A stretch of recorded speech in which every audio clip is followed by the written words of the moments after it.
What up, it's your boy King Naeem, and you watching King Naeem TV, and this is my 2 cent interview edition.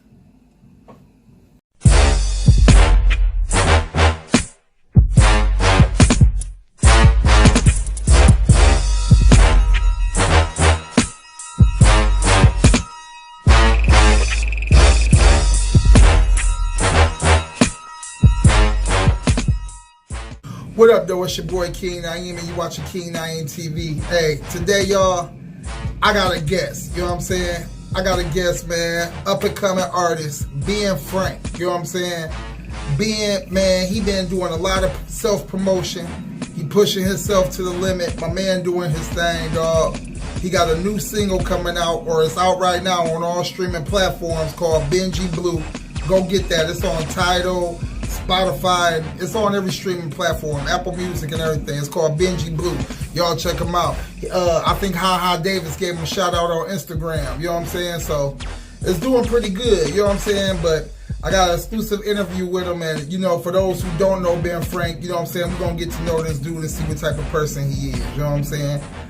Yeah, man. Let's hop right up into it. Without further ado, check out the interview.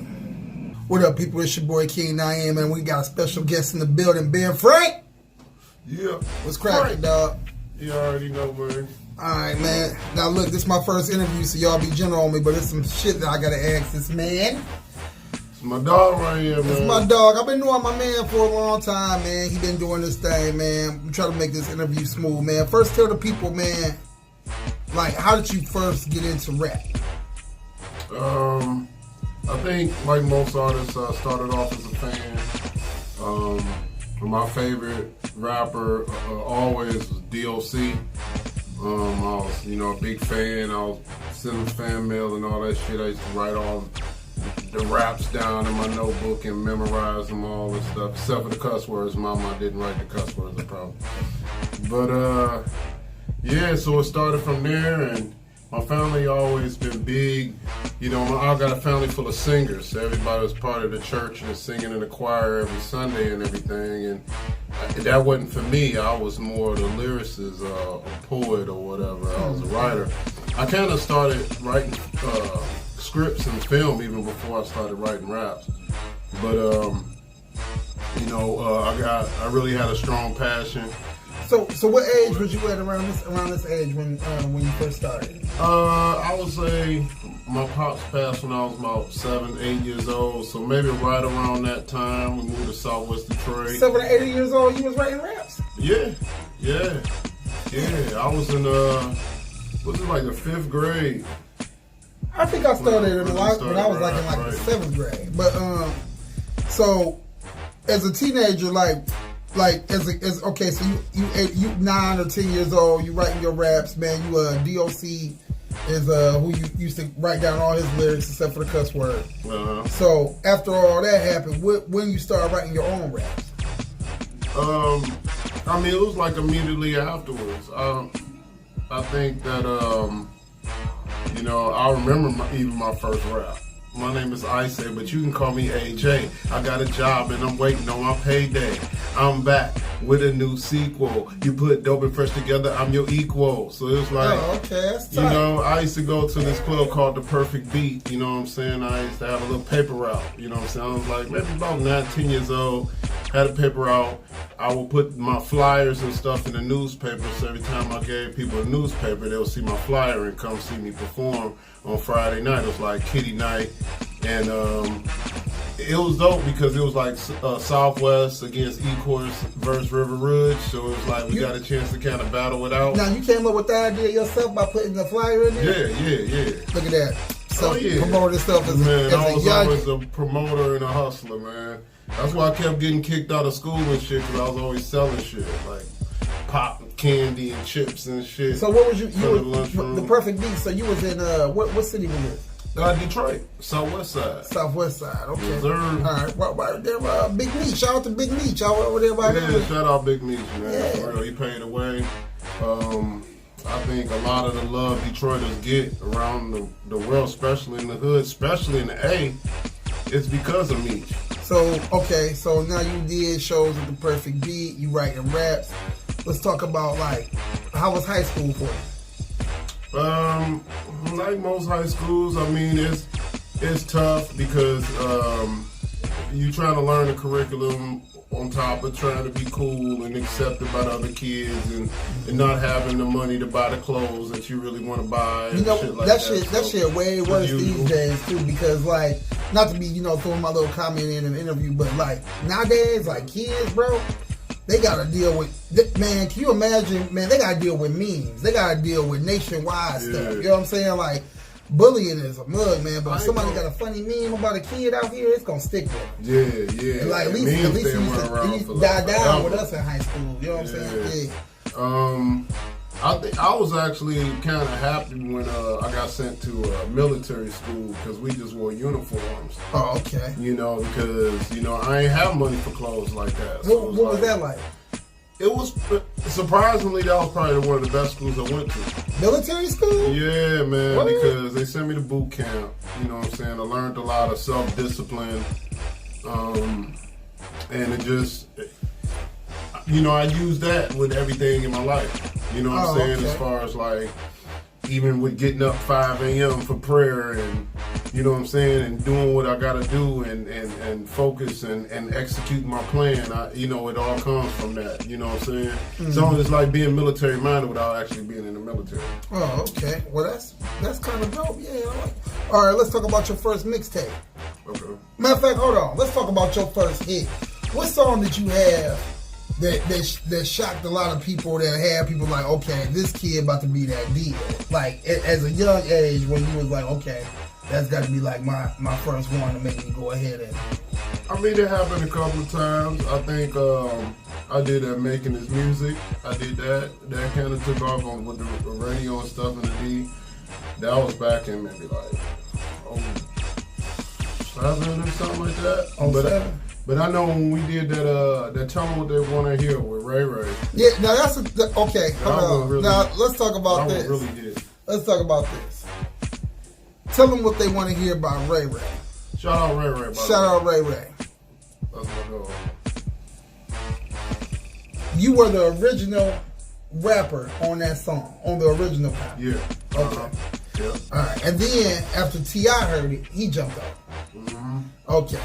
So T.I. and I want to say Country Kane or Dro, one of them. Oh, okay. Oh, both. So let's talk about you battling, because you was a battler too for a hot minute. Yeah. Let's talk about that. How was your experience with battle rap, and how did you get off into that when that first started?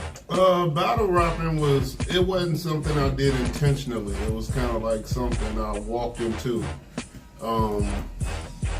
I think, being as an artist, we write our battle raps, so we just write our rhymes in general. And we used to have a club we would go to every Thursday night called the Lush Lounge. You go up there and you spit your rhymes. You ever spit at the hip hop shop? Yeah, I spit at the hip hop shop. Okay, right. I spit at the hip hop shop. Okay. For those who don't know where the hip hop shop is, the hip hop shop was a spot that every rapper used to go to on Saturday nights. Is that right? Yep. And Big Proof, shout out to Big Proof, rest in peace. He'll put your name in the hat, you know what I'm saying, and he'll pull out two names, and y'all two go with it. You know what I'm saying? So y'all battled on demand, and you did that before. Yeah.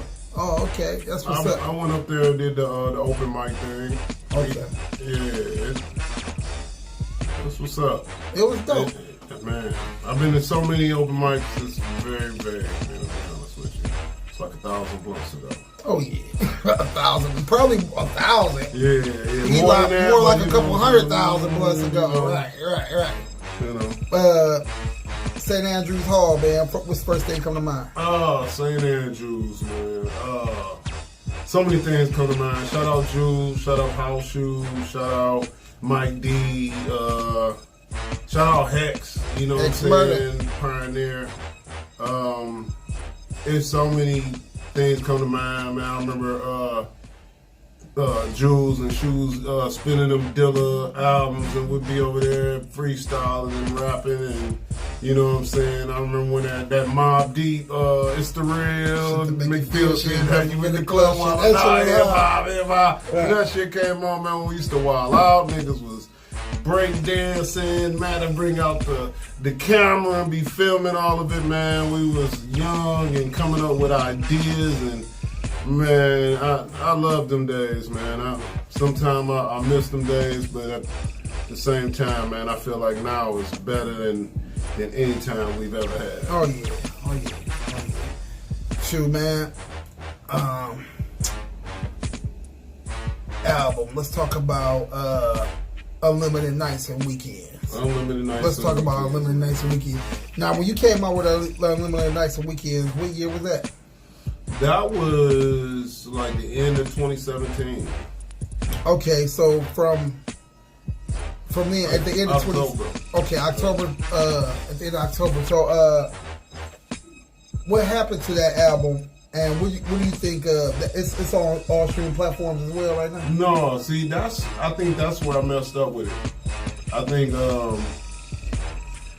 I was kind of new to the whole internet thing. You know what I'm saying? So I didn't really know what the fuck I was doing as far as posting shit up. How do you post it up?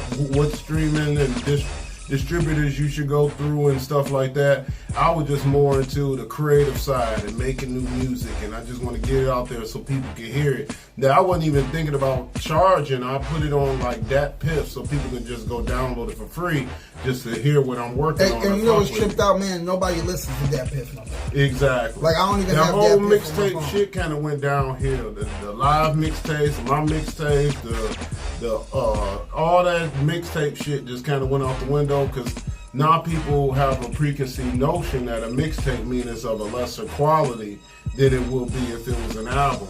But I remember when a mixtape was like way hotter than the album. Like the album was cool, but it had like them radio joints, you know. You had the little one with the chick singing on it and shit that you gotta do, you know. But they will come with them hard bangers that we really love. So when I looked at, you know, putting together a mixtape, I'm thinking everybody thinking what I'm thinking, but you know, the wave is constantly changing, man. That's the thing about as far as this music and how it goes is like the game is constantly changing. You just got to be able to adapt. Absolutely. I totally agree with you, man.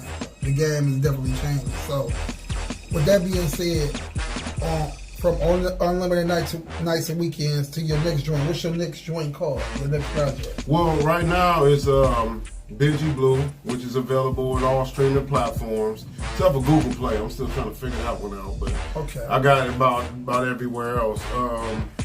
Which I have it uploaded on Google Play about tonight or tomorrow. Let's talk about like the promotion that you doing this time going around. Because you learned your mistakes from what you did from Unlimited Nights and Weekends. Yeah. So let's talk about what you did do for the new project you got coming up and the Benji Blue single right now.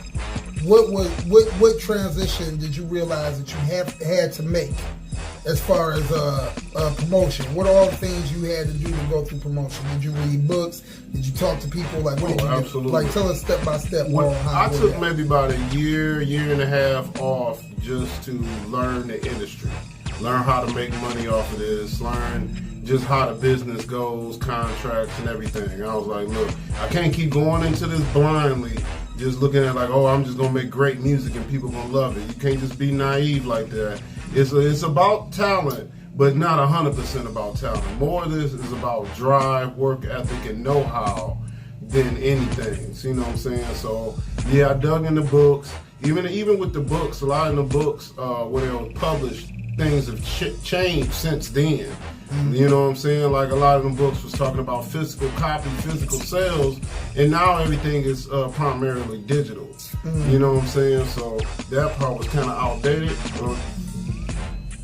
But there's a lot of stuff, people online. You got, now to me it's easier because there's so much online information that's available. You got people like Wendy Day that puts you up on game of everything going on. You got, what's his name?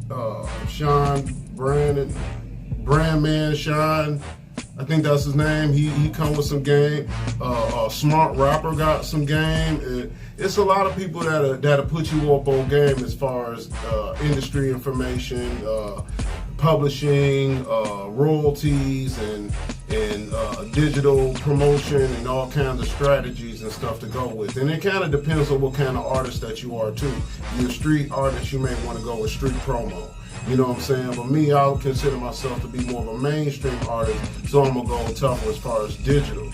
You know what I'm saying? But I get down with the lyrics too, so then in that case, it'd be more PR as far as like the Hot 97 and the, you know, Swear in the Morning and that type of thing to showcase the skill. Definitely, man. Yo, from what I seen, this is me personal. From what I seen, the growth. I'm watching you, bro. I seen you go from. I'm watching the whole transition. What you turning into right now, to me, you getting a lot of attention. But not only are you getting a lot of attention, you getting the right attention from a certain crowd. You got your fan base. They hit it. With this album and the promotion and the run that you've been on, where do you see Benji Blue going from right now to like 5 more months? Months? Just months. Okay. Months. As far as months, I see myself. First, we're gonna push this single, Benji Blue, of course. You know, available in all streaming platforms. Go cop it, y'all. It's dope. Yeah, it's dope. I'm in rocking. And then I'll be following up with another single. I'm gonna do about 2 more singles before I go ahead and drop the album. I plan on dropping the album this summer, sometime this June. So definitely cop that. You got the name of the album? Expensive Taste. Expensive Taste. Expensive Taste, man. So it's gonna be nice, man. I got the majority of it done already, but you know, you never know. I might get some call from somebody to do a feature or something, and it really be a good look. And be like, yo, you open to do features with any artists and stuff? Yeah, absolutely. Okay. I mean, new school, even some of the old school artists that I always wanted to work with. You know what I'm saying? Like, shit, I'd love to do a song with Redman. I don't care what year it is. For real. Red, man. That's one of my favorites. Redman be blacking out. Red, Buster. You know what I'm saying? Plies.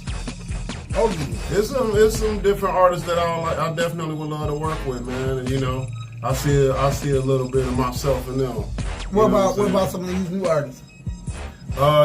Which one? I would work with all the new artists. There ain't one that I wouldn't. You know what I'm saying? Baby, NBA, shit, Rich the Kid, shit, I like all the youngsters, they man. Dope. Shout out to all the young artists, man, doing their thing. I fuck with Moneybag heavy too. Moneybag, dope. Kevin Gates, that's like my brother, man. Oh, okay. You know what I'm saying? So yeah, it's a lot of people I've definitely worked with. For sure, man. So, well, man, hey, man, been a hell of an interview, man. I appreciate it, man. Yes, Coming to bless the channel, you know what I'm saying? Man, it's a blessing to be look, here, man. Y'all heard it already. Being Frank, Benji Blue on all streaming platforms. Yes, sir, man. Hey, go cop that, man. We about to go ahead and get fucked up. Salute, y'all. Signed out. This is King Naeem, and you watching King Naeem TV, and that was our 2 cents. Peace.